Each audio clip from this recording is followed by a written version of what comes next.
Do it. Let's do it. What's going on, ladies and gentlemen? This is Steve, and I'm with And my co-hostess or co-host, Cyborg. Cyborg. I'm Cyborg. And this is the 8-bit generation, and this is the 8BGCAST. And today we'll be talking about Zack Snyder's Justice League. And before we get started, as I always say, if you like this video and others on our channel, please give us a thumbs up and subscribe. It helps out tremendously. So now, good sir. Oh, boy, he disappeared. All right, the end. Yeah, that's it. It's a wrap. And so, Sterl, I guess this is a movie we talked about a little bit, right? You've seen Justice League, the first cut, the theatrical edition. That's what they're calling it. What were your thoughts on that one? The original one? Yeah. It was I didn't like it at all. It was okay, like the original Justice League obviously was a movie that was trying to be like Marvel's whatever, right? Yeah. And yeah, we're going with this background, by the way. Hey, so you're out of this world, man. No, just something about my room just doesn't look appealing to me. Your background's like nice, and so I need something. So fake green screen. Here we go. No, the original was. I mean, it wasn't the worst movie. It wasn't bad like Batman v Superman. Like I think that movie's really bad, but it was not. Like it wasn't like anything. Oh my god, I have to watch it again, or I want to know more about the story, or it didn't get me into those characters like the new ones they introduced in that movie at the time. I think the Flash and Aquaman were kind of new. Cyborg was new, and we kind of already had Wonder Woman, right? We had Wonder Woman already. Wonder Woman Part 1 was already out, and then we had, or she was at least in Batman vs Superman, I believe. Yeah. So no, I think Wonder Woman was out. Okay. I think whatever, but those three new characters, you could tell like it was such a rushed idea in terms of like, God, we need to match Marvel what they're doing. They're already on their like close to their finish. They're getting ready to finish the Avengers, and we haven't even started yet. So we don't have time to make a Flash movie and all this stuff. We just need to get them all together. Aquaman, yeah, that's in the works. Flash, it's in the works. Let's just go. Yeah, they did and that's kind of what it felt like. Mm-hmm. And then the movie was mishandled it was cut by Josh Whedon, after Snyder's daughter was committed suicide, right? That's what it was. And Snyder was helming the project, and even before the theatrical version came out, he already said that it was almost 4 hours of footage. So he wanted to make it like a 4-hour movie, or at least 2 parts. WB was really looking to cut it down to 2 because I think there was like a mandate, and they were really trying to I guess match this, like you said, the same kind of feel. I don't blame them of the Avengers, or at least Marvel. But then, unfortunately, tragedy, as you mentioned, happened, and Josh Whedon came on board. And for those who don't know, Josh Whedon is the one who helmed the first Avengers, Age of Ultron, and any other Marvel properties. I don't know. But he's also famous for doing Buffy the Vampire Slayer, just to kind of, fill you in. So yeah, I don't look at him and be like, oh my God, I'm glad. Like when I heard he was directing it, I wasn't like, oh God, I'm glad he's directing it. Like I don't care. Just make a good movie. But his movie wasn't good. And I don't know. I think he directed the second Avengers movie. So it could be to me. Ultron, I'll tell you, I didn't like that one. I like the Avengers. It's not good. I didn't like it Ultron either. Wasn't good. So it could be that he just got lucky with the Avengers. Pretty much, yeah. Because he's directed. Well, people like Buffy, but I don't care for that. But I definitely know like he just like there was like when you hear what was added in like in the original Justice League, there was the family, the Russian family. Yeah. A lot of jokes. That even when watching that when I first saw Justice League and I saw it like family, it just felt so out of place. Something of like they started having scenes with them littered throughout the movie, kind of, and it had nothing to do with anything. And you were kind of like, I guess this one family has to be saved towards the end. It just felt so stupid. It felt like sometimes I get mad that people get paid for that. Yeah, like somebody got paid to put that there, write that in. So yeah, that's it's not, without describing the movie too much, if you know, it's the Justice League has to band together to fight Steppenwolf, and which is another character that I'm like, who the fuck is Steppenwolf? I know, like, I'm not a deep comic guy, but I do know, like, I know. I was almost. No, I mean, Marvel. I know Darkseid. I watched the cartoon. I know some of these bad guys. I don't know who Steppenwolf is. Maybe he was in one of the episodes, but I don't know this character. So I felt like this villain is like, I don't even know who he is. I have no attachment. And then he looks stupid too. He looks really stupid. Definitely. Bad CGI. He looks like he's like from 10 years earlier. I don't even think it's from bad CGI for Steppenwolf. I just think that the design was just very uninspired. It just looked like this typical like Roman Greco stuff. Just looks like shit. Like, there's no other way to put it. Design and just like presence. And while I'm watching, I'm like, how's he beating some? He's like not even strong looking. He's just kicking ass, and so Justice League. I mean, for me, when I first saw Justice League, we already heard so many things going on with WB. At least if you're like into the industry, or at least like read stuff online, a lot of people who are expecting like a crap show and this, to be the worst thing ever. And a lot of people thinking that it's just going to be like a train wreck. And when I watched the movie, like Suicide Squad. Suicide Squad. I mean, Suicide Squad was all right. I felt no. It was, I didn't hate it. I say, there's some parts I hate, but I hated 85% of that movie. I felt there was something there. I felt Suicide Squad shouldn't have dealt with the supernatural, but that's just my opinion. But anyway, Justice League. After watching it, I thought it was okay, at the bare minimum of okay. It wasn't even like something I really wanted to watch again, but it was just like, it wasn't as bad as I think everyone predicted it to be. But there were a lot of parts in it that really rubbed me the wrong way. Like, that movie made me dislike Ezra Miller's The Flash. I felt he was so annoying because some of the jokes there was just kind of like grating. Like when he meets Bruce Wayne, he had like the whole brunch thing. Like, oh, what is brunch? Brunch, is it breakfast? I'm just like, this is like too on the nose. Like, you can just tell the parts that are like added in if you kind of know, like, Avengers. If you watch both movies and you know from behind the scenes or from hearsay behind the scenes about how Josh Whedon was there to kind of like add levity to like to the movies. Yeah, lighten it up, like, to make it not brunch. So Zack Snyder-y. So the thing with brunch sounded stupid, and I could tell that was probably put in Josh Whedon's like kind of like fingerprints. And then there was a scene where Superman comes back. Oh yeah, I forgot to mention, this is gonna be complete spoilers, so I should have mentioned that. So wait. Okay, before you go say spoilers, if you've seen Justice League, the original Justice League movie, if you've seen it, you've seen this movie too. Don't get it too twisted. It's the same movie. Well, I'm not saying it's a different movie. I'm just saying spoilers just in case. I'm just saying. Okay. Yeah. All right. Some of you might not have seen it, so just putting it out there. But what was I saying? So there's other scenes too, like where Batman, Superman was talking to Batman, and someone asked him, "Do you miss him?" or something like that, and Batman's like, "Oh, I do not miss him," and stuff like that. Like, there are so many kind of like little scenes that you can tell were added in. But I just thought it was okay, and it didn't. I just thought it could have been a lot worse than it was.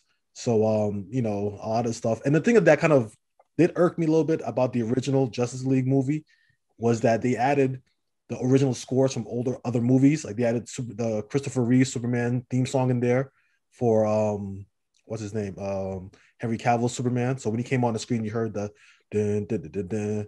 And then you had the original Batman theme for Batman, not the original Batman theme, the one from the 1989 Batman. you heard that, your Batman scenes as well. So they tried to really play up the nostalgia factor and, lighten it up. And they really try to tug at you to make you feel like, hey guys, it's just like Marvel.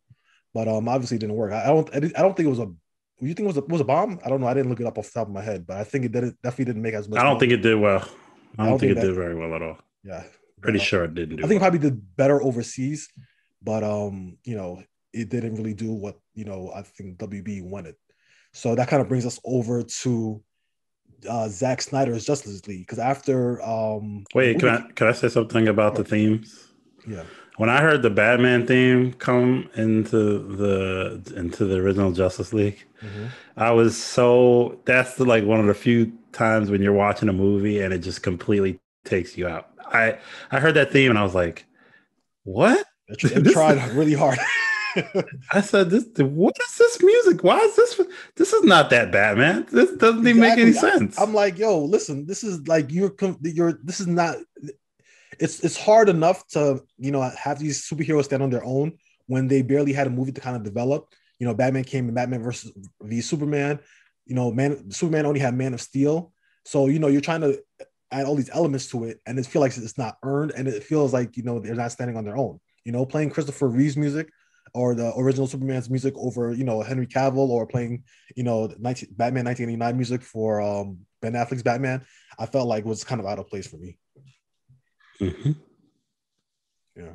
So, to kind of forward it over to Zack Snyder's Justice League, after a while, a lot of fans were, online petitioning WB to release what they dub the hashtag Snyder Cut, and release the Snyder Cut. Yeah. And, for a while I heard about it too, and I didn't really pay much mind to it because I'm like, I don't know if it exists or if they're ever going to do that. It's one of those things where people always ask, a lot of fans ask for something that may or may not exist, or maybe just they are not willing to put it in. But thanks to WB having HBO Max, and then Zack Snyder kind of coming back and deciding to kind of finish it up, it kind of worked in kind of perfect harmony in a way to be able to release this kind of 4-hour movie on HBO Max. And I would like to know, what are your thoughts on the Zack Snyder's Justice League? It's a much better movie than the theatrical cut of Justice League. But it doesn't, it improves on that movie in terms of the story it's trying to tell. And it has some really nice moments, like some really cool heroic moments and things like that I did not see coming. I don't think it makes it a great movie. I wouldn't say it's as good as the Avengers, the original Avengers. I still think I would say it's better than Age of Ultron, I guess. But I don't think it feels very different than a Marvel thing. Something about it feels different. The tone, obviously, is much darker. Some of the extra stuff in it felt very unnecessary and very it would have been a much better movie. I'm sure you can cut an hour out of there somewhere and make it a better movie. I didn't need anything. I didn't need the Jared Leto at the end. Spoilers. Joker appears, but there's been there's a lot of tweets and stuff that said he was going to be in it. Yeah, they're promoting. So he appears at the very end. The whole end thing, while being cool, felt like I didn't care. I care, but I would like to see a sequel or something. But I just felt so I would have preferred to see that in a trailer or something instead of just at the end of this movie. It didn't do anything to me for the movie that we watched. It was kind of there. So I think the movie needed to trim itself a bit. It definitely had a lot of extra things in it. I just felt like that weren't necessary. Some of the things that were necessary, I think were cool. I wasn't a big fan of how they introduced the Flash, even in this movie. Really? No, I didn't. I think it was more to establish his universe a little bit with Iris West being saved and stuff. But for whatever reason, didn't like it that much. I don't know. I'm not saying just the original Justice League with him just showing up and with Batman just showing up at his place, but I just felt like that to me stood out as we need a Flash. It didn't feel organic to the story. It just felt like we have to introduce Flash. Here you go, because he's one of the characters we don't know really at all. So, but we 9 times out of 10, you know what he can do. We know he can run fast. So I know he's going to save this girl, and which is cool. But I just felt like. And that was a little weird too, right? When he saved her, was like looking at her, caressing her face or whatever. Or he was, was a little. He did something either with the hair or something close to her face. Yeah, I remember he did something. When he took the hot dog, I thought he was gonna do something crazy. Like when when the hot dogs flew up and then he took a hot dog, I'm like, yo, what's the guy about to do? But I guess he was just using it to kind of, impress the the job. But, and who puts a hot dog in their pocket? I don't care. I don't care what broken teenager, if you're like, nobody puts a hot dog in their pocket. I don't care. Like if he would have ate it right there, I would have been more believable or something like that. But he just put it in his pocket, like for later. Oh yeah, remember that pocket hot dog I have? I'm just gonna eat that. I mean, that to me was just. I was like, nobody does that. So that was a little weird. I liked. Okay, I don't. You say something. I feel like. All right. Well, we'll get to like some of the, I guess, the good and bad parts later on. Other things. For me, my thoughts on the movie was I thought it was amazing. It was so much better than the original cut, and I was actually surprised. Like I came into this with no expectations. I wasn't really hoping for like a better movie. I didn't expect anything, but just a 4-hour. And I was actually thinking like, man, how are they going to pull this off for 4 hours? Like, can I keep my attention for 4 hours? And it surprisingly did. Like everything about it was just like on point. Like, number one, one thing I loved about it is that because they had such a longer runtime, a lot of the scenes that were kind of in the first movie are expanded. Like, for example, Wonder Woman's fight scene in the beginning, so much better. Like it is just like so much better. And I actually, after the movie, I actually compared it to the Joss Whedon version, and which a lot of people are calling like Justice League now. But I compared that to that version. I'm just like, yo, I can't believe some of the stuff that they cut from the original movie. Like I know they tried to cut it down for like a 2-hour time, like the 2-hour time frame, but that Zack Snyder's Justice League, or we'll call it Snyder cut, his version was just that was so much better. There was so much time, room for the action to move and breathe, and it was great. And it just. The overall time, even though it was very long, I never lost interest in what I was watching. It just held my interest all the way through. And it was just great to see so many different changes. Like another change, speaking of Wonder Woman, the Amazons, when they had that battle inside that dome area fighting the parademons. And then, all of a sudden the queens had to run out and they kind of like just knocked down the gates, and then the whole island collapsed under it.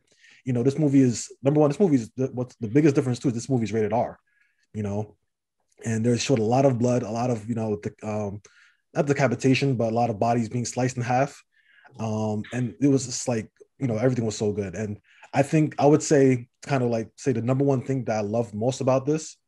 Also, I love the music too. I can't forget that. The music was so much better. Like the music was so good. Like I was actually surprised. Like it actually made me listen to the soundtrack. Like wow, this is really dope. But the number one thing I would say I love most about Zack Snyder's Justice League is how much Cyborg is now like a fully fleshed character. Like I felt like in Justice League 1, he barely mattered and he just didn't seem, as competent. Like he was okay, but in the movie he got his leg torn off by Steppenwolf, and he just seemed like he was just like the computer tech guy. You know what I mean? Like and that's all it was. But this movie really fleshes out his power set, his move set, what he can really do. I mean, it's almost the same thing, but it's just like it makes it feel so much more grander on a bigger scale. Like how they were kind of describing his powers as being able to change like the markets, and he can has access to all this stuff.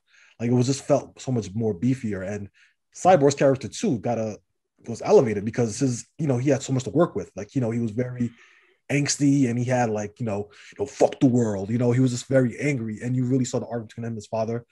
it made it so much better. And the last scene too, the last battle was so good.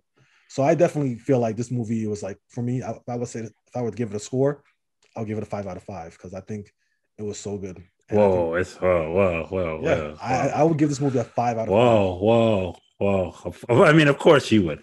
No, What? I'm telling you, it's No, really this good. is one of those things. It's okay. It's good. It's still not. It's not 5 out of 5 good. This is not a movie I'm watching again. It's way too long.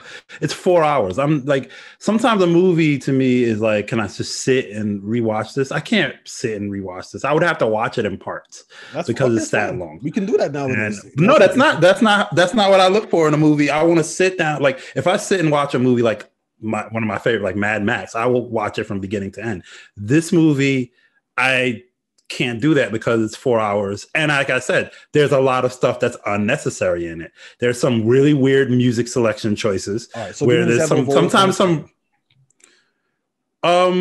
there's a lot. Okay, I would have to go back and like rewatch it or something. But it doesn't need to be 4 hours. There's a reason why it got cut in the first week, and there's a reason why people don't make 4-hour movies generally. There's too long. So it first of all, part of that, like I said, trimming the ending in terms of that whole extra whatever nightmare stuff, that could be trimmed. I'm not agreeing that I think in the theatrical cut they trimmed too much. I agree that I think they trimmed way too much and added the wrong stuff. But at the same time, just because you shot it and you had this whole story that's why movies always have editors anyway, because sometimes your vision can get out of hand. And I think that it at times was just a little, I don't like, especially there was parts in the beginning where I felt, okay, like there was this whole section where Wonder Woman was explaining, first of all, she does a lot of exposition, which I hate in movies. I hate, like, you have a visual medium, you can show me. You don't have to just sit there and I get sometimes you have to do that. But there was this whole thing where she was talking about Darkseid or whatever, and I was like, oh, okay. Like, it makes sense for her to talk about it because how Bruce Wayne's going to find out. It doesn't matter if it makes sense to me. It's like I'm sitting there.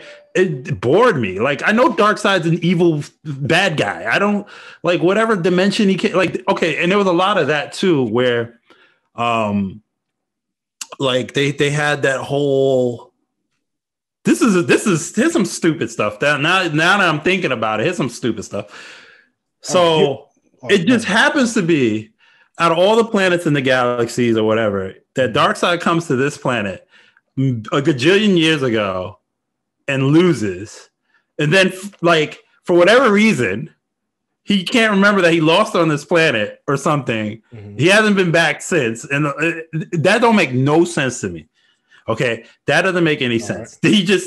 Did he just forget? Why did that? Why you would? If it's the only planet you ever lost at. Here's the thing. Notice that he mentioned there's so many different planets. There's probably an infinite amount of planets. But he only lost that one. Okay, he lost that one and then decided, you know what? Let me come again. And then maybe the time he wants to come back, Superman was already there. And he's like, you know what? Let me back off a little bit. And then when he got the signal that Superman was gone from the mother box. Wait. Superman could have only been there for about 20 years. 20, 30 years. Okay. Superman's not super old. No, he's not super old. He was there for 20 years. And Justice League's probably there for How old was Superman? How old is Superman? Would you assume Superman? I'm talking about you're talking about Superman as Clark Kent or Superman as like Superman? Because did they know that he doesn't matter? Okay, 5 years, right? Superman's probably been there for like, let's say 5. So you're telling me that this guy, the conqueror in the galaxies or whatever, like I get that they said like the mother boxes who waited till Superman was gone or whatever to start awakening, or his death is what awakened them anyway, or whatever. Maybe he had to wait till maybe whatever that is. That to me, I'm like, okay. And then the whole like the anti-life thing, like there was stuff to me that like I don't know if they were added on, but when you talk about like a good movie can be tight. It doesn't like there was things where like, okay, as interesting as it was to see Darkseid's original attempt on taking the planet. He just like that fight when he fought like against like, I don't know, Zeus or whoever else of these characters I don't know. He fought against the world, like there was all the world's nations that fought against him, and that's another thing I liked about Zack Snyder's vision or his cut was that it showed different people across the world fighting against him. Where it was kind of makes no sense though. That to me makes no sense. Well, that makes no sense. Well, here's the thing. Everyone against a lot of the different tribes in the world. Wonder Woman's people. Aquaman's people, and just I guess regular cultures and humankind, they all came together to defeat him. But they all came together but worked separately. So they didn't work together, but they worked like on their own to fight Darkseid. And don't forget the Green Lantern too. Oh, Green Lantern too, yeah, the Guardian from the Stars. They were there. Let's just throw in a bunch of shit. That's what it felt like to me. Let's just throw in a bunch of shit. We have to make this. Let's just make this really cool. And then he does some kind of big hammer thing when he dies or loses that fight. That's the anti-life that somehow Steppenwolf sees again. Like when he first loses on Earth when Darkseid, the anti-life sign is shown, whatever that's in the floor. Because I'm like, oh, this is gonna play important, this thing. But that to me, that anything dealing with anti-life to me could have been cut, but I guess they needed because this is what I mean. Like Darkseid, I believe, was not. I don't know if he had as big as a role in the original Snyder cut because, like I said, he added stuff post. Oh yeah, of course. I think the Darkseid stuff had to be stuff that was added. I think and I think that some of that stuff is bloated to me. That's the stuff where I'm like, okay, that's why this is like an extra hour of movie that I don't need. It doesn't enhance. It really to me did not enhance the original story. What I feel like enhanced the original story that was told was the better character development of Cyborg, the better usage of all the heroes, except for what kind of Aquaman, but not really. Aquaman definitely his character. All right, go ahead. I'll let you finish. All he is kind of strong, man. All right. Before the kind of talking about the whole Darkseid thing, on the topic of Aquaman, I felt like his character too was also improved because in the other version he was kind of like this kind of bro dude, hey Wonder Woman, I love you or whatever like that, and he's just like, hey, and he was just kind of that kind of surfer bro that we kind of expected. But in this one, he was more of a reluctant hero, and you kind of saw what he was dealing with in terms of reconciling with his his half heritage, between being a human and what is it called? Aquatarian? Not Aquatarian. Atlantean. Sorry, Aquatarian is something else. A merman. But he was more brooding than I expected him to be, and that I thought that was really cool and his character. And then towards the end when he got closer to the team, that's when he kind of loosened up and you saw him, do the whole deep parademon surfing, flipping the hair and calling Ray Fisher, or I should say Cyborg, bro and everything. So I really like that about Aquaman. I felt this movie definitely improved his character as well. But I mean, they gave him more, yeah. They gave him more, and he wasn't just he had but besides, the only. Well, I was gonna say on Darkseid, with Darkseid, I felt like those scenes, fleshed out the villains a lot more to make us feel something more. Because in the original Justice League or just Joss Whedon's cut, Steppenwolf just felt like he was tacked on. He was just a conqueror, yeah. He was just a conqueror. He just came out of nowhere and it's well, I'm the bad guy now. I'm gonna do bad guy stuff, and you try to stop me. And that's all it felt like. But this one felt more. There's more depth. He was trying to get in the good graces of Darkseid. He had a motivation. He not only he also looked better too. I gotta say, we were talking about how he looked kind of corny. But in this one, he looks so much better. But in terms of character, I felt like they give his character a lot more to do, and the villains. But okay, this is why this is not. It's I will say why this doesn't work to me in the same way as other movies that have tried the similar big all bad guy thing. So obviously Justice, it's to me, it still has the idea of rushed, and which is why it needs so much time to show all this stuff about Darkseid. Where Avengers to me, and that whole series to me, which did it correctly, sprinkled little bits of it in their movies, not even all the movies, but some movies sprinkled a little bit about Thanos, and you knew, and it kind of had a really good buildup. Now, whether or not the Justice League universe goes forward, it just felt like, well, we got to pile up all of this stuff about our dark side and stuff. And instead of making like, okay, the main villain really is still Steppenwolf in the movie.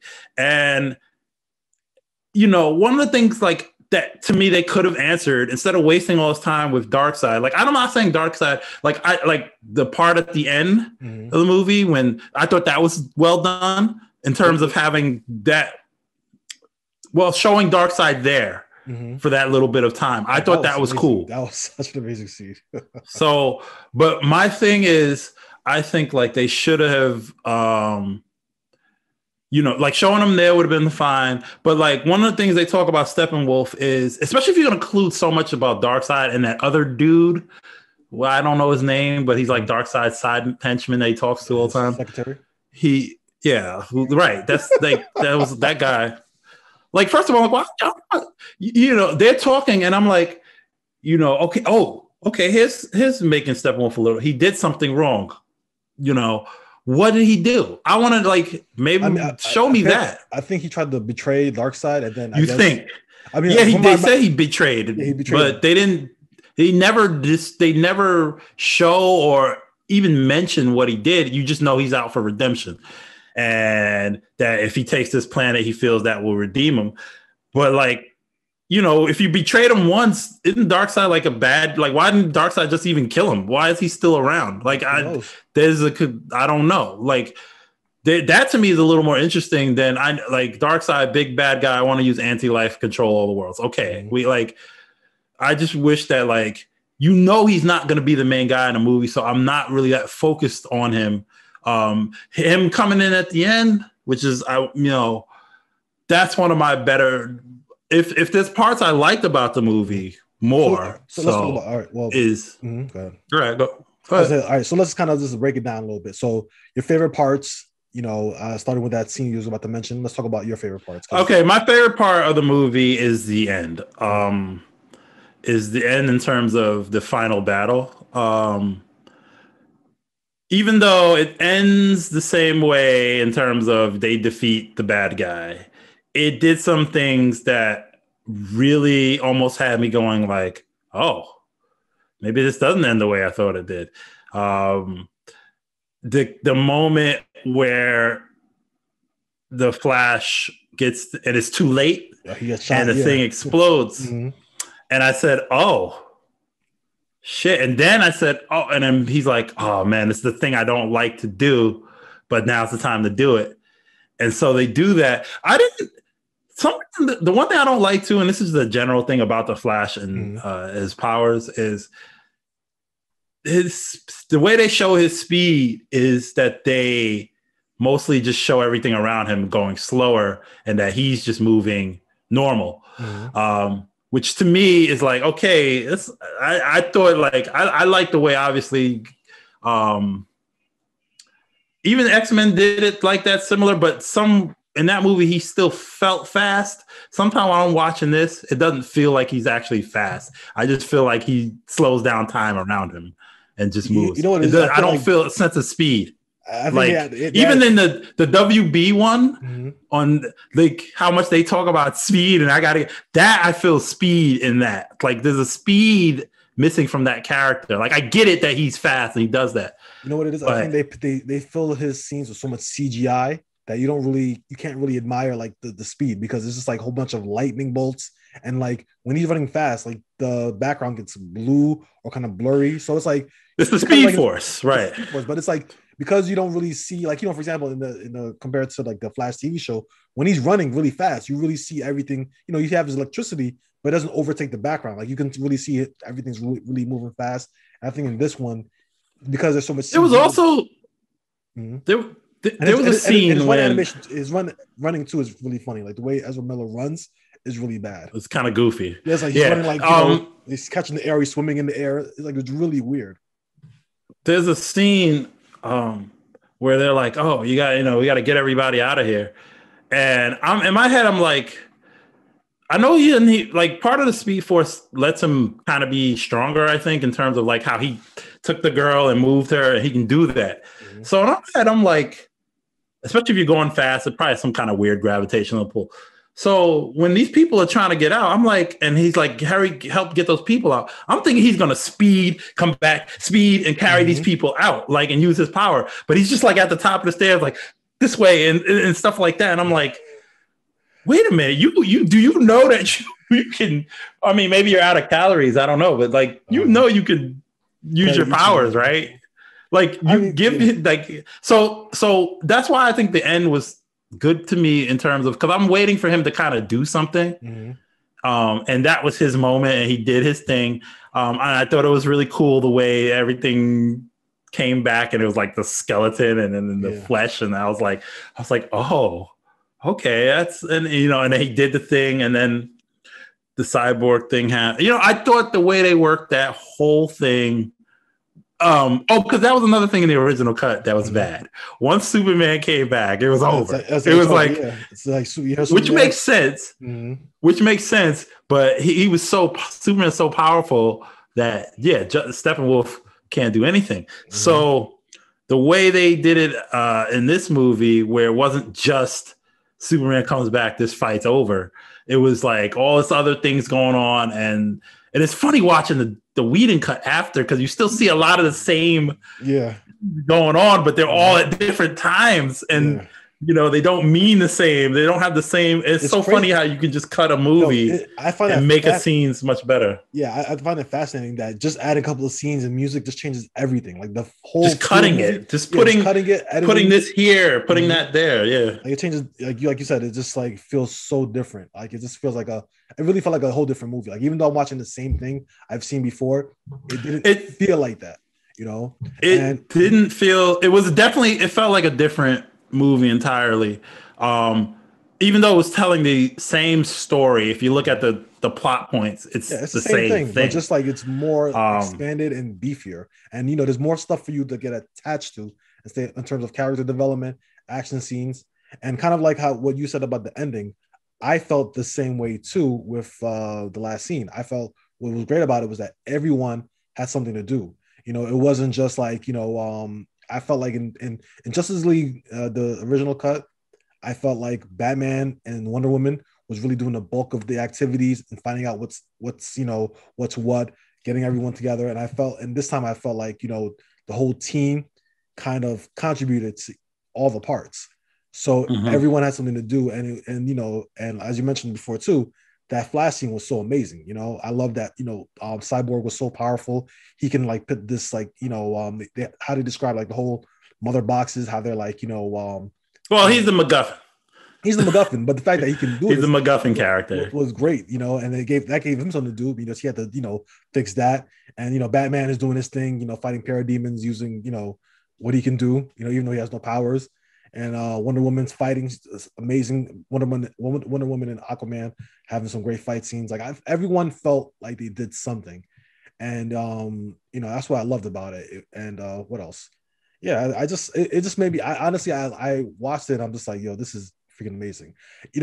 Going now the ending part where Nightmare, I didn't care too much for, but I know like there's a lot of people who do like it. But for me personally, it didn't really do anything for me. I didn't like, when they showed Joker. I didn't like, oh man, this guy's so badass now. I like him. I didn't really care for that. I was just like, whatever. And what else? Who else to show? They showed an alliance with, unlikely heroes. Number one, they had the end scene with also Lex Luthor, Jesse Eisenberg's Lex Luthor and Deathstroke, which had different dialogue. And then they showed the Nightmare scene with everybody else. That was to set up the supposedly that was going to be setting up the Bruce Wayne, the Batman movie that Ben Affleck was. So it was going to be him against Deathstroke. Yeah. But that obviously is not going to happen. You never know. I feel like I don't think it's going to happen. The Snyder Cut has been getting so much good reception. I think if this does well enough for HBO Max, where they probably show like an influx in subscription or people like just showing interest in another Justice League or at least the Snyderverse. I feel like HBO, it may not go to it may not be a theatrical release, but I feel like they may do something on HBO Max for this because I feel okay.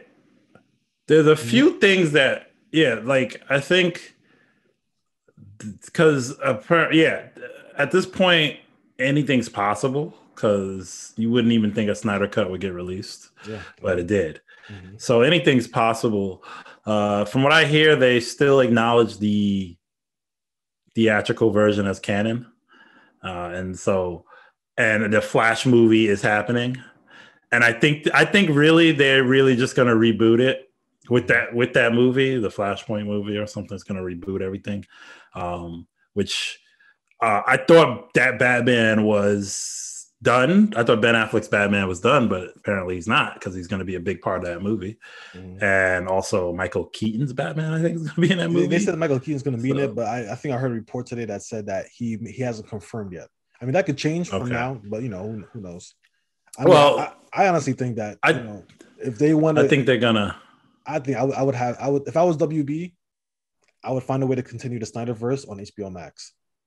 Because I feel like that can be what attracts people to join their service to watch this, especially with how many people are watching. Yeah, okay. Like they could have like a mini series or something, exactly, like some kind of like how Disney Plus has the Marvel thing. Yeah, they have the WandaVision. They have the Falcon versus the Falcon Winter Soldier. So I think if they're smart, they'll probably. I wouldn't be surprised if they're working on that right now, or at least they're discussing it, because I think it'll depend on the numbers too. I feel like if the subscription doesn't move for HBO Max, there's going to be no reason for them to really invest that much money in it. But if they are able to see that, okay, a significant amount of people have subscribed to this and showed interest in this, or this is getting a lot of view time, might as well, look to see what they can do. Yeah, it depends. I mean, he's a divisive director anyway. Yeah, definitely. A lot of people. I mean, this is still the same guy who directed the previous movie, which is Batman v Superman. So it's not, this is much better, obviously. But like to me, I don't like. Let me ask you a question: was Batman v Superman his decision or WB's decision to try to catch up to Avengers? I don't know. I don't know whose decision it was, but I know he was behind there, and there was a lot of stupid shit in that movie. I definitely feel like Batman v Superman. That was not a good movie. It wasn't that. I didn't like that movie that much. Especially because number one. All right, here's the thing about the DC. Let's talk about like the overall DC universe. My biggest issue with it is that again, it was barely established. Like in Man of Steel, Henry Cavill was kind of like moping around for half the movie, and then the other half he was just fighting, and you really didn't get a sense of him coming on his own as Superman. That part was just kind of like rushed in to Batman vs Superman, where you had like a little montage of him saving people, because there wasn't really any of that in part one, which is fine to me, because you're thinking as a fan, or at least I was thinking at the time in 2013, that okay, in part two he's probably going to discover how to become more of a hero, but you really didn't get that. You lost a lot of that emotional kind of like the like whatever he learns to kind of become the Superman that we think he was going to become, or maybe he's just not that Superman at all. But I feel like they kind of really jumped to that so they can try to play catch up, and I think that was a bad move, because trying to play catch up with Marvel, it doesn't work for anybody. We mentioned Dark Universe, The Mummy. Everyone's trying to do their own universe, but it's hard to do. And I think WB kind of learned, and too, with the even the look and feel of the movie it's a lot different. Like they were scared of, they felt like the darkness of Man of Steel and Batman v Superman turned off audiences, so they turned, when they asked Joss Whedon to take over, they turned it into like Marvel Light, but that didn't work for them either. And I think now a lot more people are embracing the darkness and the Zack Snyder feel of the WB universe, which is kind of like ironic. You know what I mean? Because that's what they complained about before, and now they're embracing it. Because I have no idea. Did you see they said that 10% of the movie was slow motion? I wouldn't be surprised. Yeah, yeah, that's what it looked like. I think IGN had that, right? Hey, I don't know. Yeah, I saw it somewhere. Yeah, he overdoes. I've seen people complain about that. Yeah, but okay, so which he does. And you know what? 80% was CGI. Okay, so what? Big deal. You know what I mean? That's just the style. CGI, but slow motion is. But to me, that's just like a nothing. CGI is trying to tell a story. Slow motion is trying to you film a movie in a certain way to emphasize something, usually in slow motion. But he overly does. Yeah, all right, but I think he does go for a lot of scenes that just look good, or look cool. Like he'll just someone will be walking in the water, and I'm like, why is this going slow?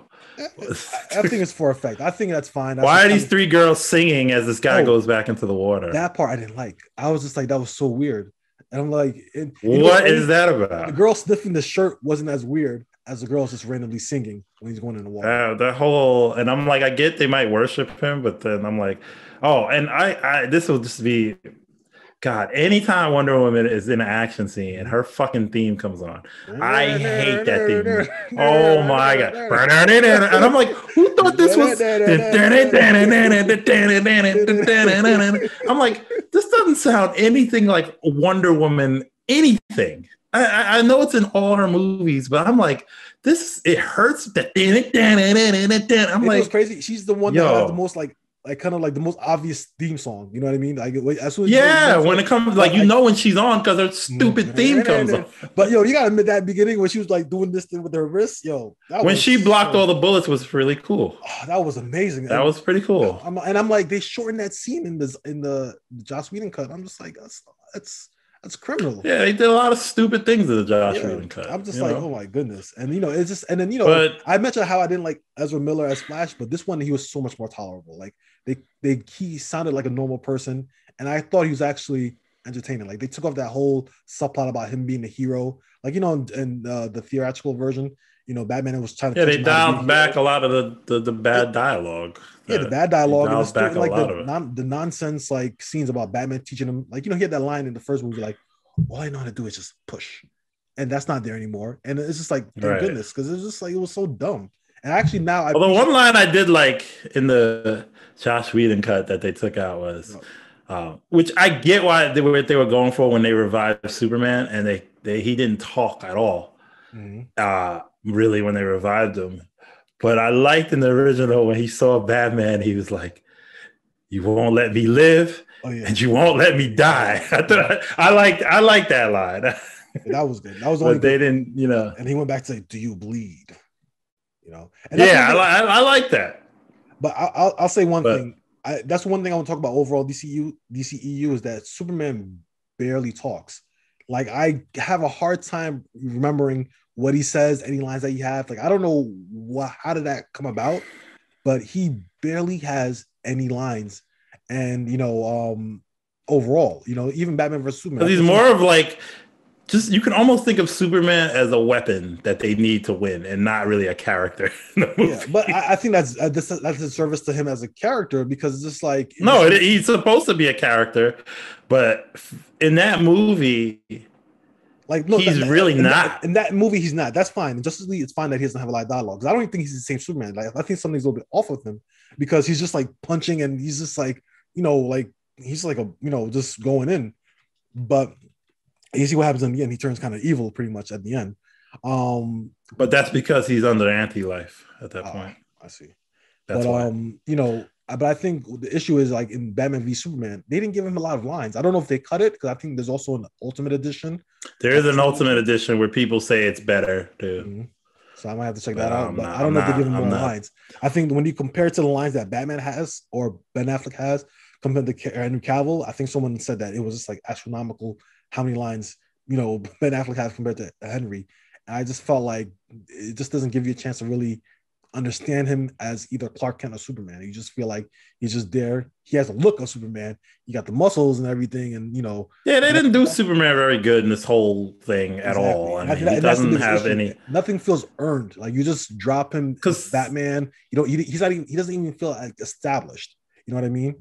Even in the original Superman cartoon, he's a corny kind of character, but that's his charm. Like he has kind of one-liners, and he kind of comes in, and but he can do everything, and you can't really hurt him. Like, and so this, and actually, I almost feel like we watching some of the Snyder cut. They not the Snyder cut, the other cut. He kind of had that somewhat of that goofy quality. I feel like when he came back a little bit, like some of the not good Banner, but it was like this one, like you said, he kind of just came back and like, I really felt like he was a sword that they needed to strike the bad guy down at the end. Mm-hmm. Like you knew they couldn't win without him. So then they got him, which enabled their win. That's really kind of what it was. He didn't, he had his little scene with Lois and his mother and all that, and him remembering himself. Like, but it really, I don't know. So let me ask you a question. What do you think about the new scenes? Because there was a scene where they showed Martian the Manhunter, and another thing that I didn't like was the Martian Manhunter. Martian the Manhunter. You said Martian the Man. You said Martian the Hunter or something. Something.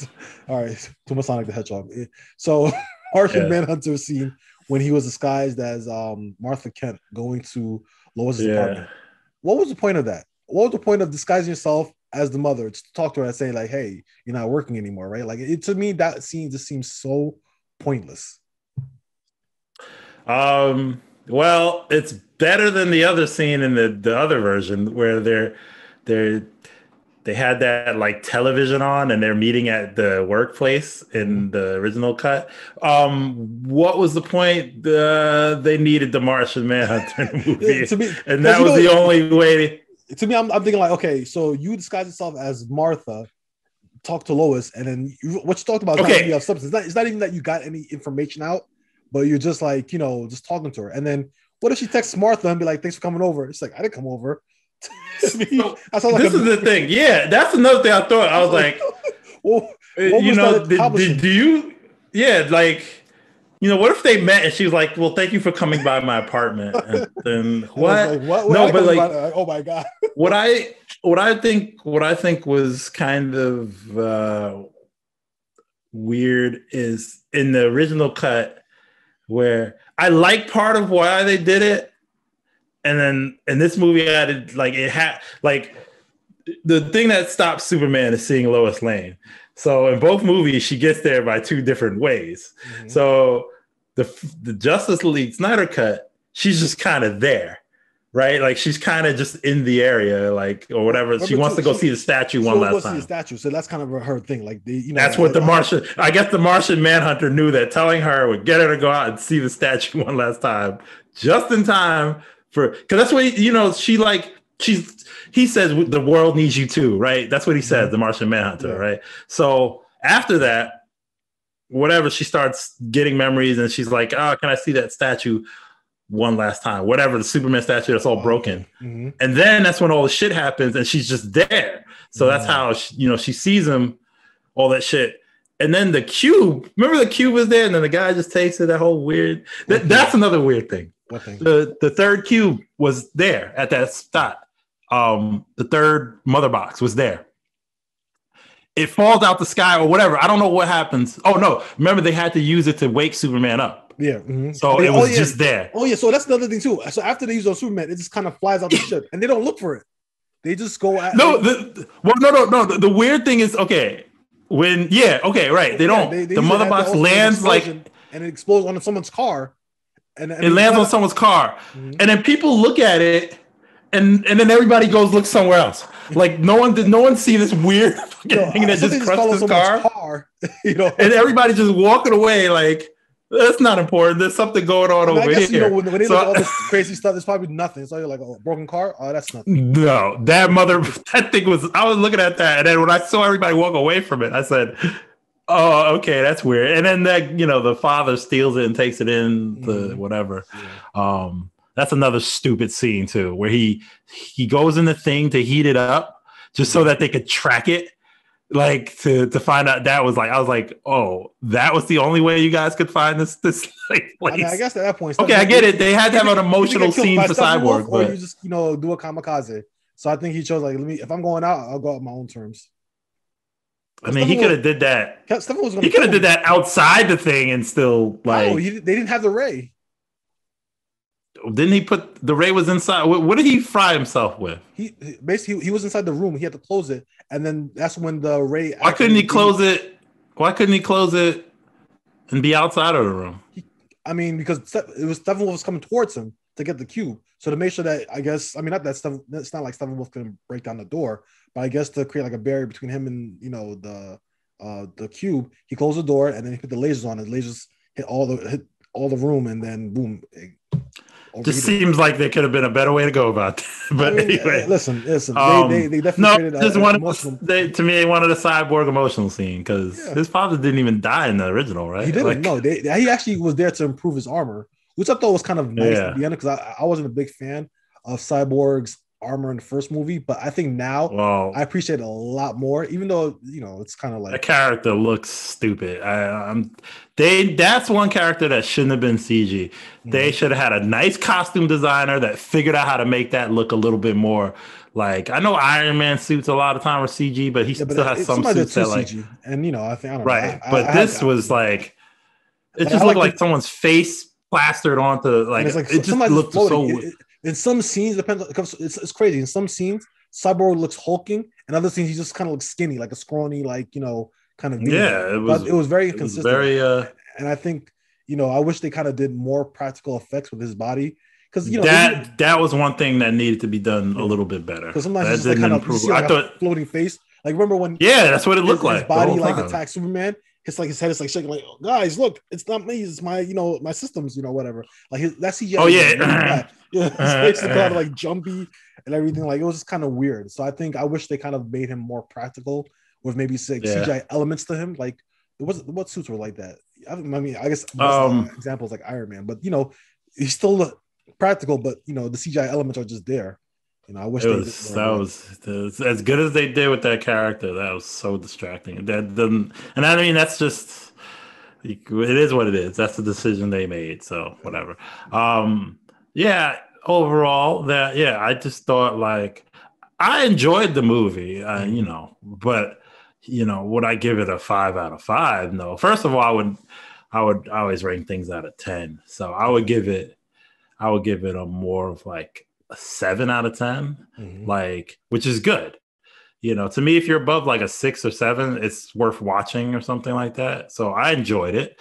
Like I'd give the original like a 5 or 4. Like I didn't, this I'd give like a 7. Like it's much better.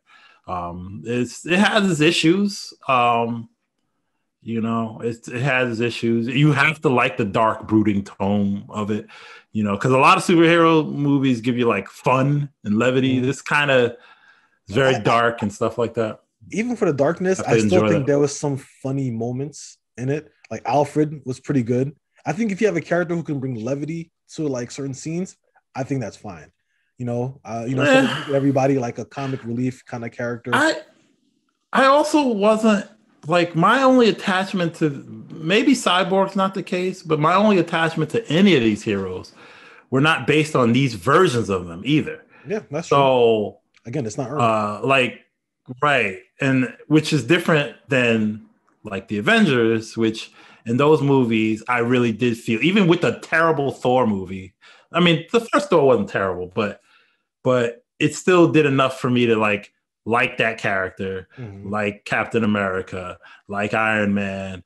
Yeah. But also Robert Downey Jr. really elevated everything around him, I think, in that whole thing. Anyway, but that's a whole nother. So let me ask you a question. Do you feel like with like Marvel, because Avengers Endgame, that was like the last movie of like that arc, and that movie was what, 3.5 hours or 3 hours, right? Yeah, it was like 3 hours, 3.5. 3 hours. Maybe. Do you feel like, because that's pretty long as well? That was too long. Fuck that. That could have trimmed off a lot. I'm the same. I won't let that movie pass without that either. So do you feel like that movie earned it, or do you feel like they were just like tooting their own horn? There was a lot, and you'll hear this from a lot of people. Like I think Infinity War was a much better movie than Endgame. Because at least throughout the whole Infinity War was really nothing but like action to action to action kind of throughout the whole movie. But it really felt like a payoff for everything leading up to it. Whereas Endgame, even the Endgame had its payoff in the last 20 minutes or whatever, that big scene where like everything.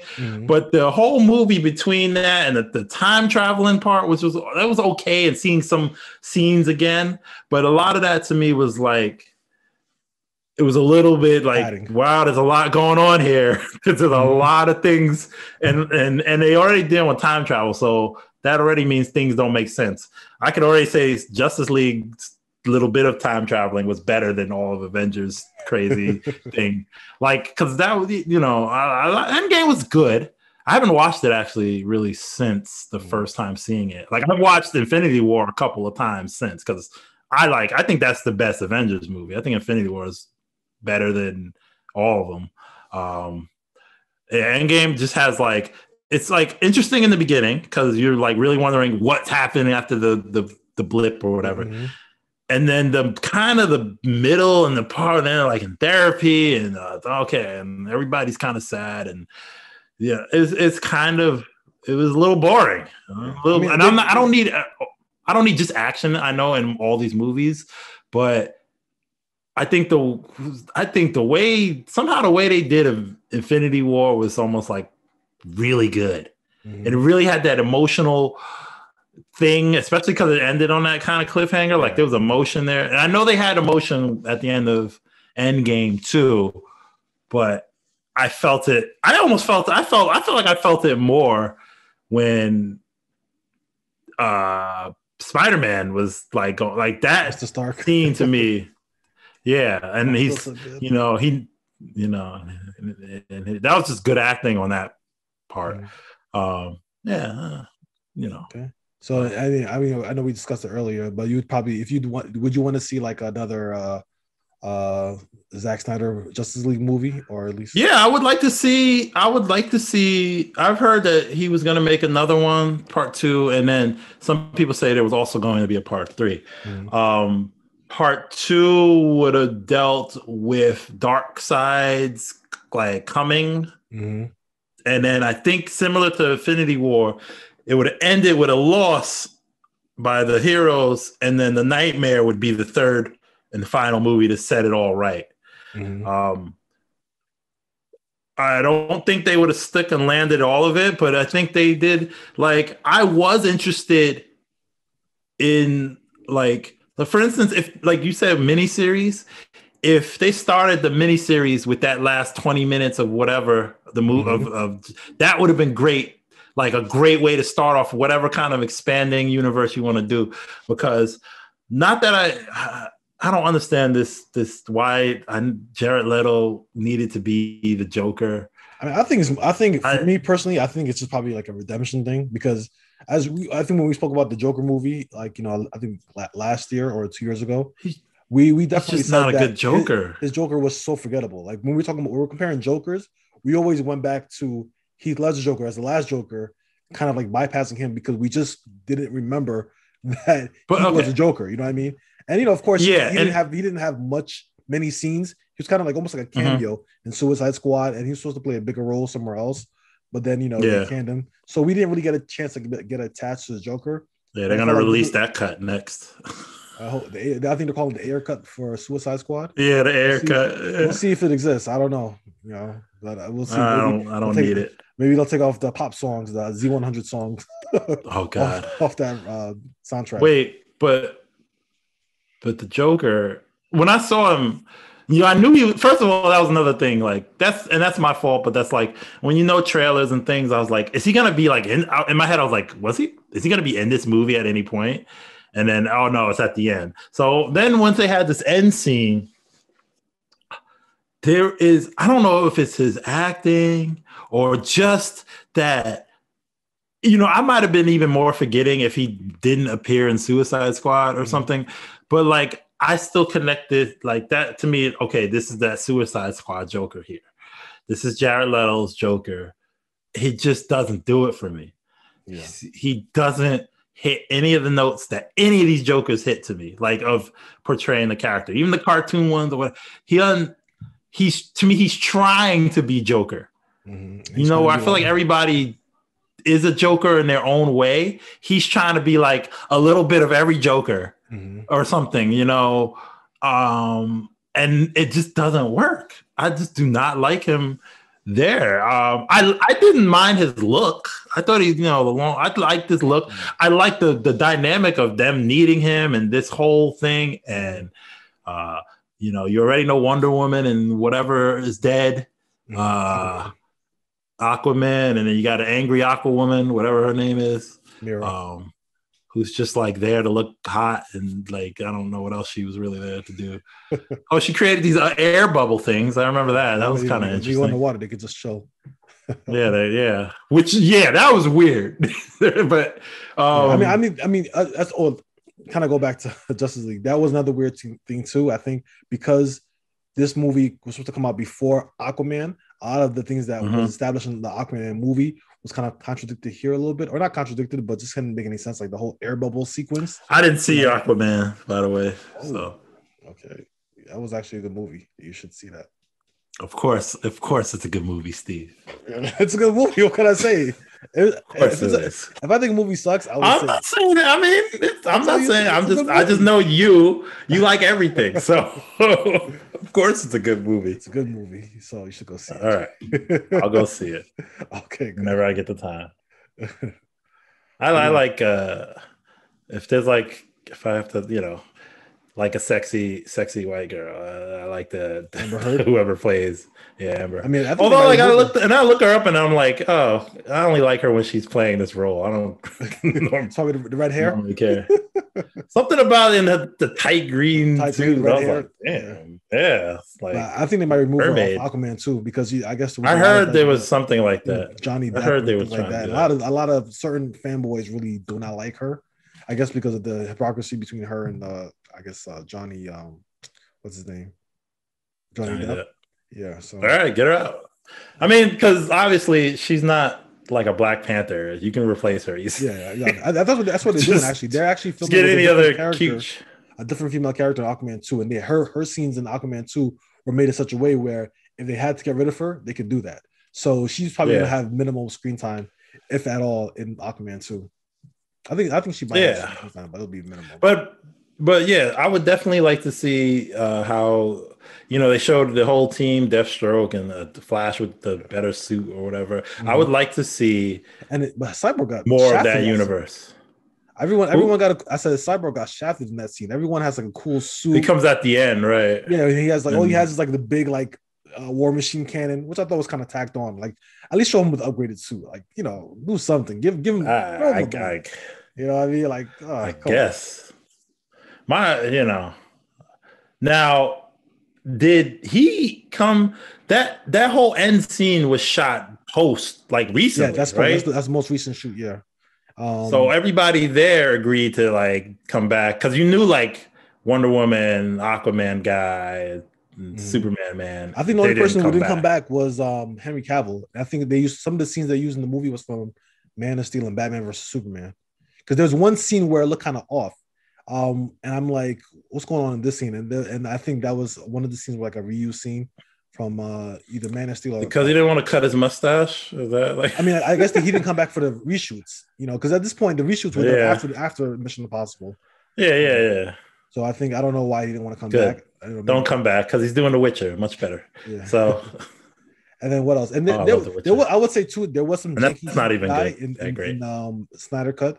Like there was one scene in Wonder Woman when she's flipping over, I think Steppenwolf, and something about it looks really, really janky. Like I looked at it, I'm just like, something looked kind of off with this. There was some off CGI in the movie, but was that towards the end? Yeah, towards the end. I think it was Wonder Woman with the fight with Wonder Woman. I think there were some scenes that just didn't. Because that's when my brain might have been checking out at that point because it was so long.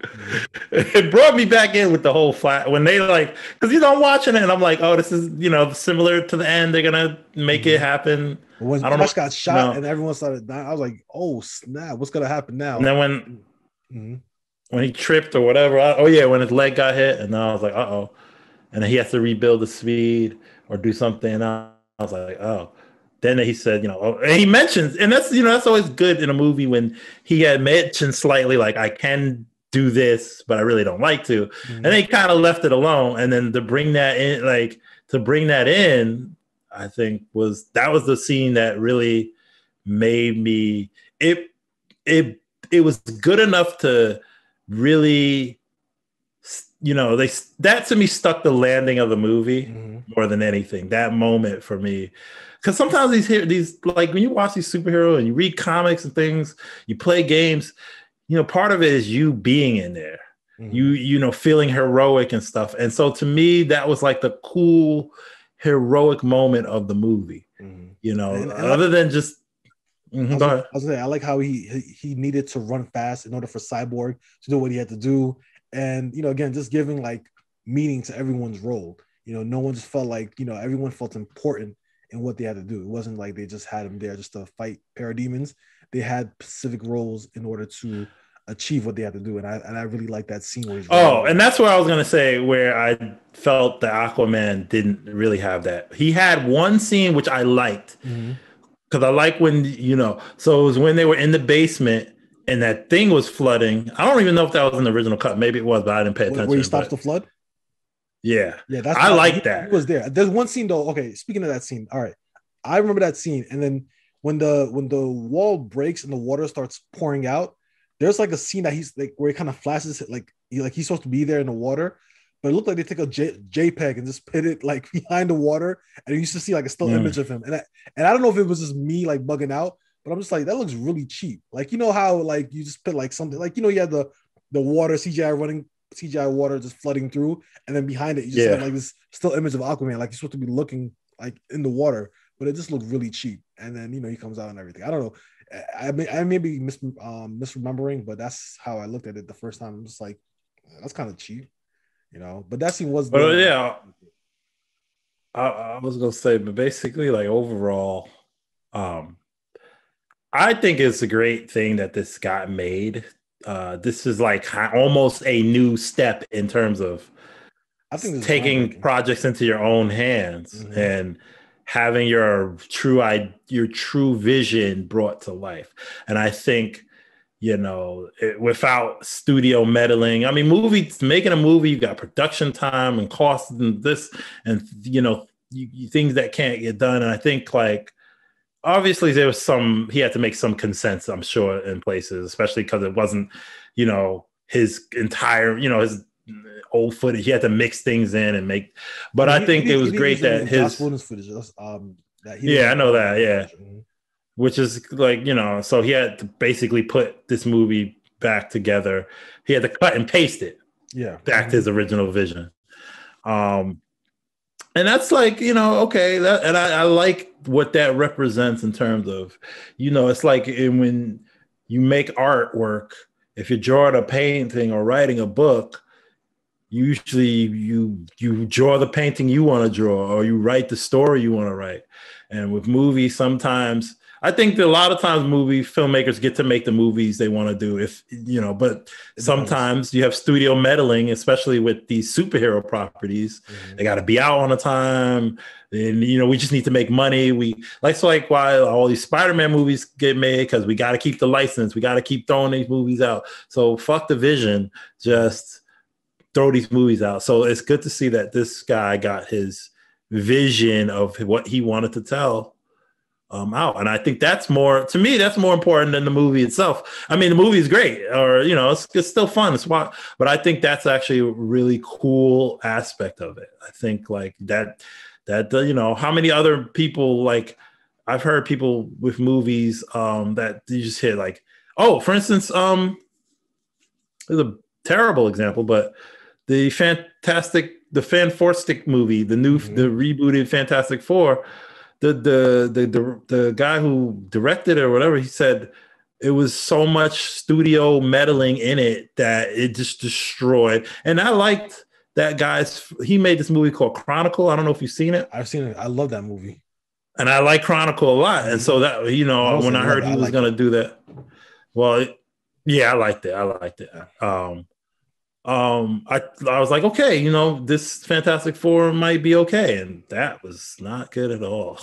Yeah, it was rough. I couldn't finish. That's one superhero movie I could not finish watching. I was trying to watch it, and I'm just like, all right, I just can't watch it. I had it on. I was doing other stuff, and it was bad. But I do agree with you. I definitely feel the Snyder Cut and the whole everything surrounding it. Within the movie and outside the movie, I think this is groundbreaking territory. I feel it is. A lot of people are probably going to look at this, and this is probably going to be like reviewed in like probably like movie classes or whatever. Just as a topic itself, it's fascinating, and I think people are going to look at it for a long time to come. I feel like it was going to give people a chance to kind of like or directors or movie creators a chance to kind of think about how they want to do their superhero properties. And even though it's an absorbent amount of time, 4 hours, I feel like we're going to probably see. I don't think we're going to see longer movies in the theaters, but I wouldn't be surprised if a lot of these movies that do come back to like home video will have, or not home video, but come back to streaming services.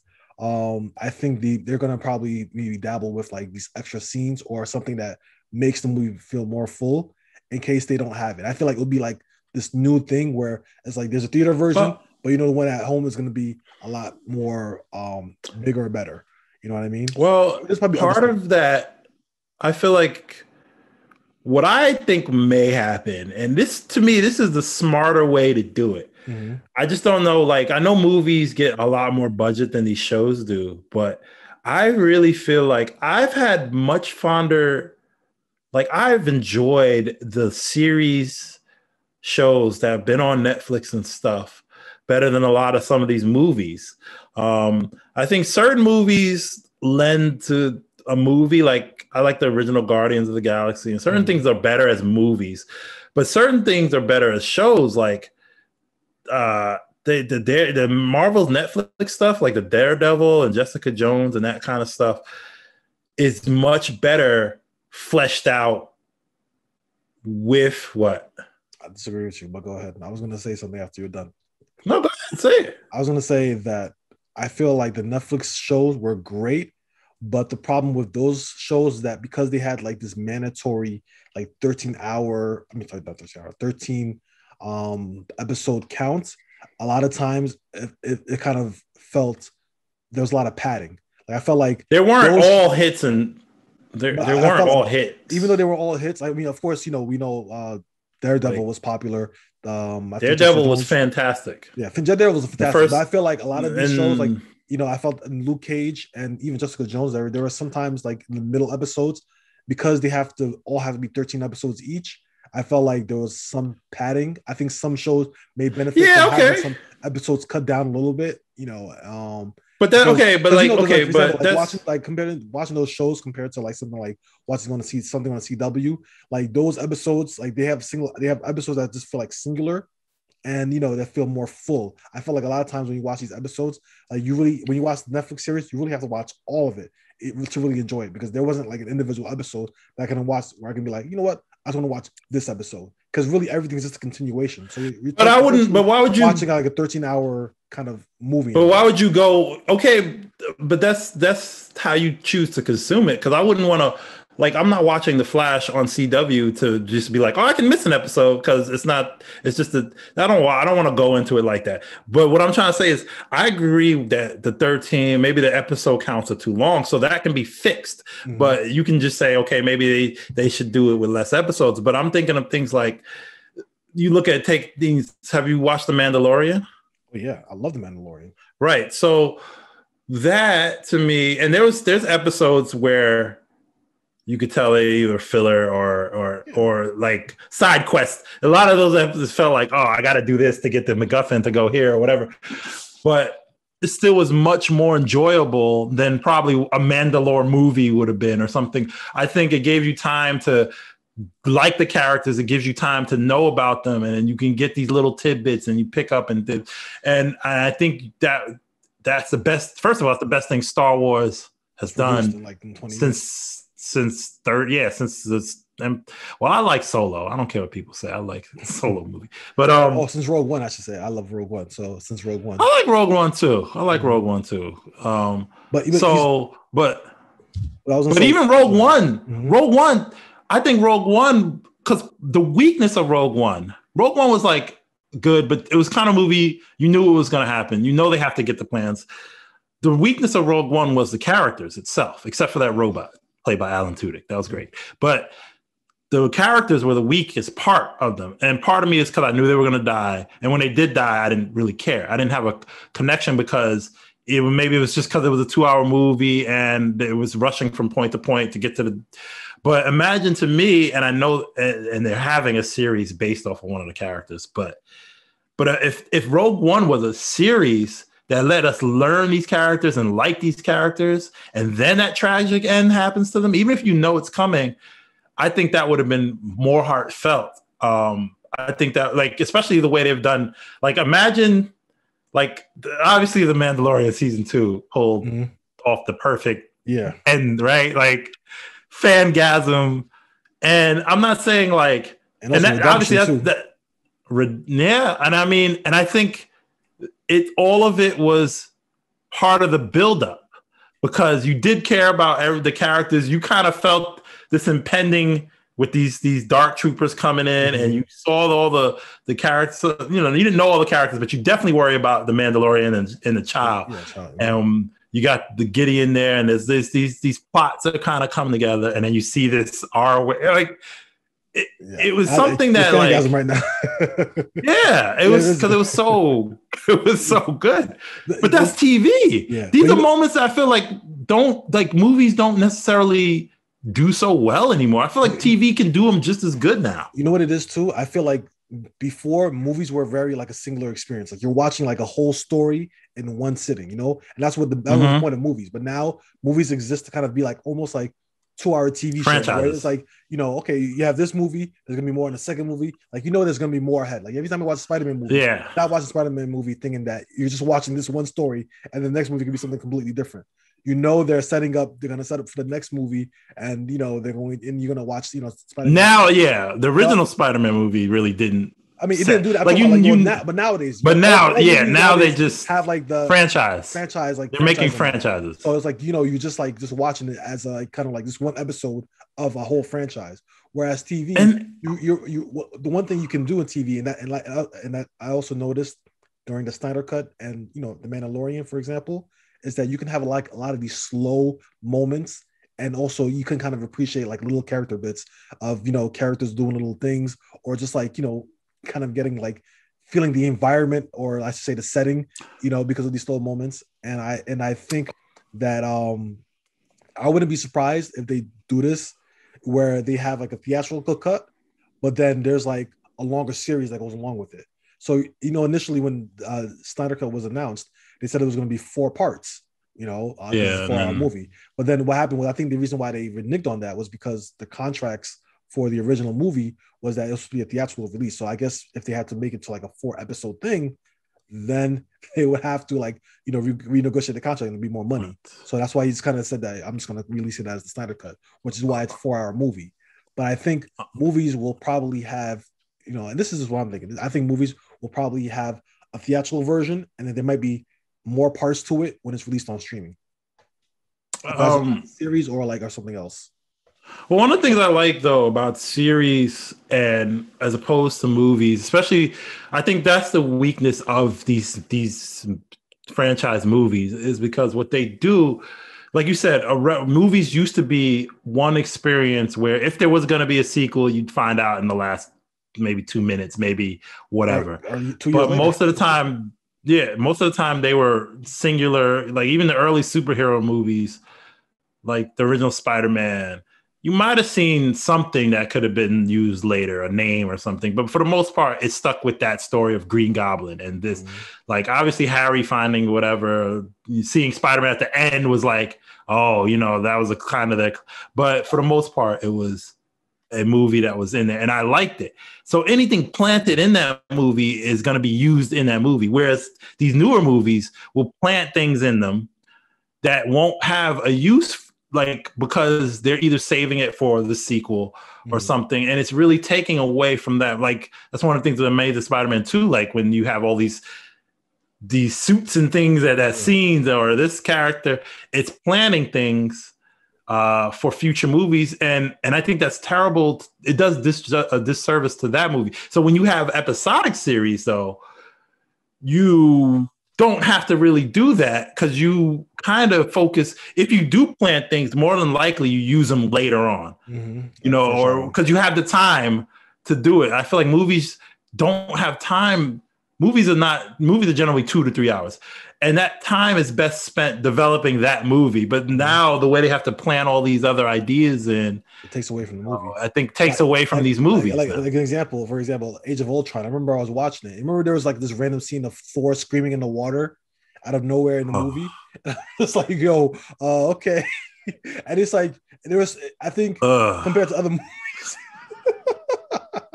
compared to Age the of movies, Ultron. it was just too obvious. Like, okay, you're trying to like hit at something, but I felt like it was like hitting you with a hammer in your face. Like, oh, we're hitting at something. This is gonna be something down the line. Like, you're trying to pay attention to it. You're like, okay, what does this mean?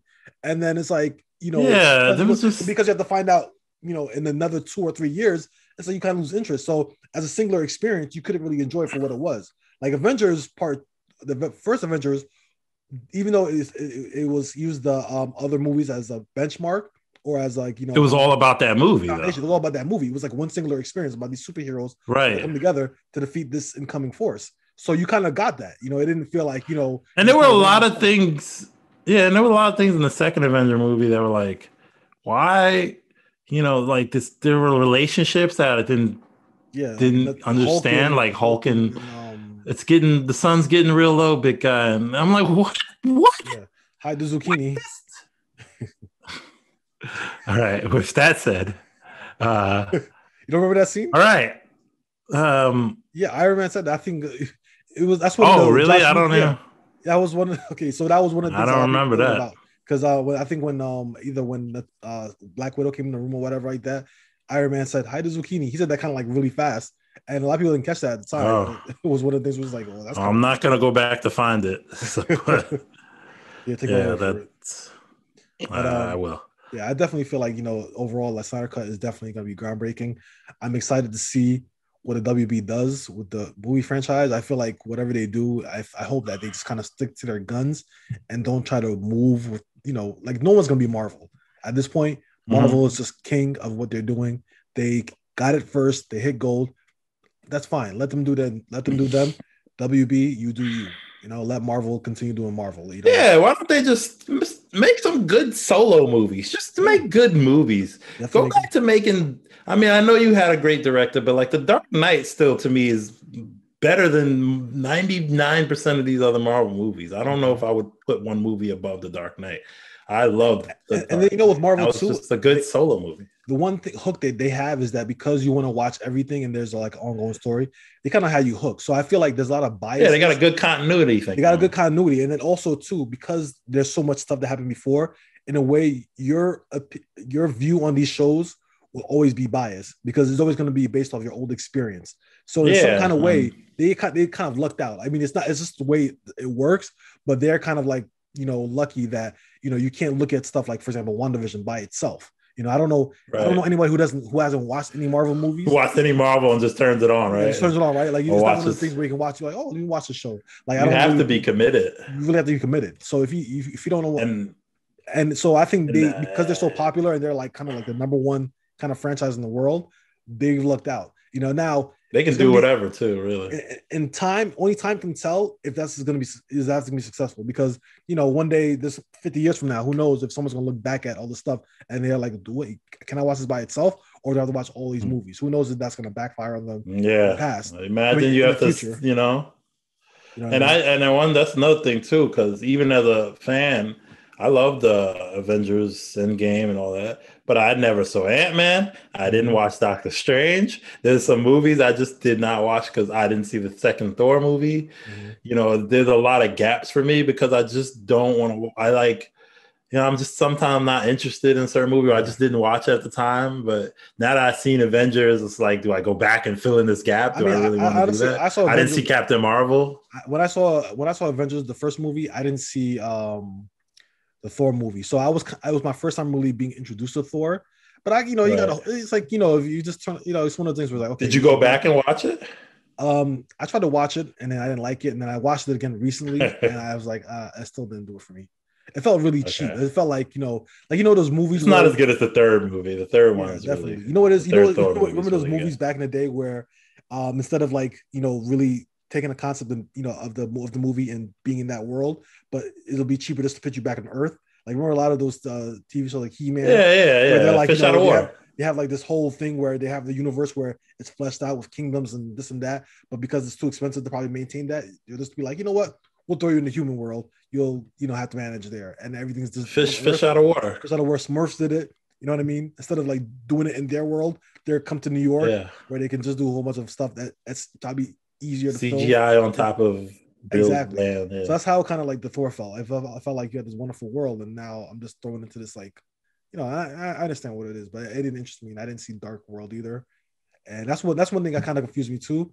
And when I was watching Endgame, yeah, Oh Endgame. no, the one, yeah, it wasn't Endgame when he went and He saw go back his to his mother. mom. Like I was just like, I didn't know that was his mom. Like, well, I guess that's his mom. I was just like, I don't I remember. didn't know it, and I was like, oh, I guess you would have to see that movie, but I'm not going back to see it. Yeah, so I've yeah, tried to watch it, and I yeah. don't There's gonna be some know. movies that I feel like now they're much better at making movies that feel like you have to watch it.